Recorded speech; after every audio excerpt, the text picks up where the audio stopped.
What's becoming increasingly popular in Excel amongst those who work with large lists is to actually format a list as a table. Now what I'd like to do is keep a pristine copy of the sheet called targets, so therefore I want to make a copy of targets. If I hold the Control key and drag the sheet targets to the right by its name, I'll generate targets too. So you just hold the Control and you drag the sheet by its name to the right or the left. Let the mouse go, then let the Control key go, and you'll generate a duplicate sheet. This particular sheet, I'm going to double click its current name and name it Targets Table. And it's this particular list that I want to format as a table. On the Home tab in the ribbon and in the Styles group, you have a button called Format as Table. When I click this button, I'm presented with a gallery of light styles, medium styles and dark styles.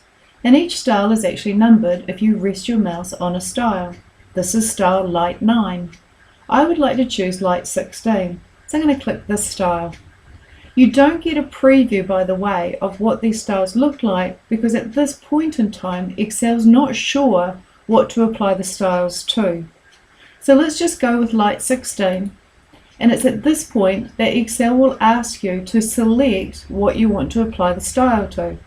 Because I was sitting in the list, it's correctly picked up A1 to H271, so I'll click OK.